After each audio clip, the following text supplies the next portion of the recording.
वृत्त एवं वृत्त चाप उपरे पढ़ी वृत्त चाप कहले ये जो परिधि टणा जे परिधिर किछि अंश को कहा जाए धर एटा ये गोटे एठु तक होची चाप चापर एकर गोटे बिंदु ए एकर गोटे बिंदु बी एटा कहा जाए प्रांत बिंदु चापर प्रांत बिंदु।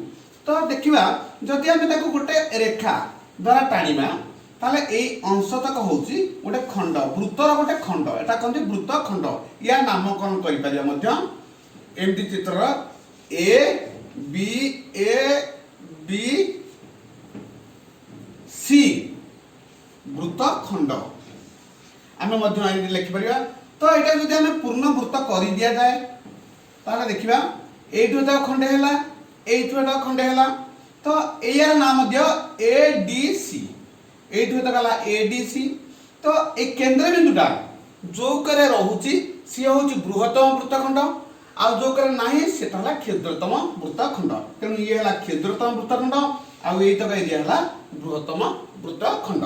तो आ गोटे कथा देखिबा जेतेबेले ज्याटा केंद्र बिंदु मध्य देकी जीवो ताले वृत्तटा दि भागे विभक्त हो जिवो एटा हला अर्ध वृत्तखंड ये मध्य अर्ध वृत्तखंड हबो।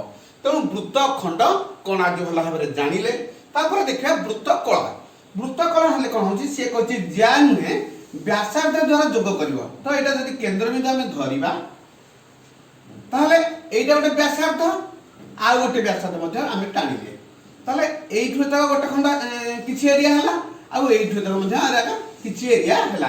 तेणु ये दुईटा वृत्त कलारे परिणत हला। मन कर हम दबा नामकरण करिबा एठी केंद्रटा को बेसी गुरुत्व दिया छै एटा धरनियो ओ केंद्र बिंदु एटा मन कर टी एटा नाम एफ ताले टी ओ एफ एई तक एरिया होची वृत्त कला एई तक होची क्षुद्रतम वृत्त कला एई तक होची बृहत्तम वृत्त कला। अर्थ दुईटी व्यासार्ध को नहीं जो चाप चाप प्लस व्यासार्ध ये होची वृत्त कला। तो देखिए जदि आमे ए जो व्यासार्धटा परस्पर विरोधी हे जिवो एमती दि भाग रे विभक्त हे जिवो सेतले जदि परस्पर विरोधी हे जिवो माने विपरीत हे जिवो ताले एतरे आमे वृत्त कला कहि परबो ना एटा अर्ध वृत्त खंड रे परिणत हे जिवो। तो परस्पर विपरीत न हे कि जदि सामान्य एमती हो एटा विपरीत एमती मध्य रहि परिबो एमती मध्य रहि परिबो एमती भेराइटी आमे व्यासार्ध दीटा नबा ता मध्यस्थ एरिया को वृत्त कला मध्य कहिबा। तो वृत्त कला अर्धवृत्त खंड भितर पार्थक्य हला जदि आमे व्यासार्ध तथा द्वितीय व्यासार्ध तथा विपरीत जदि न हुए ताले तार अंश को कह जाय वृत्त कला जदि विपरीत हे जाउची ताको कह जाय वृत्त खंड। तो वृत्त कला वृत्त खंड एवं चाप विषय रे आज कहा गला।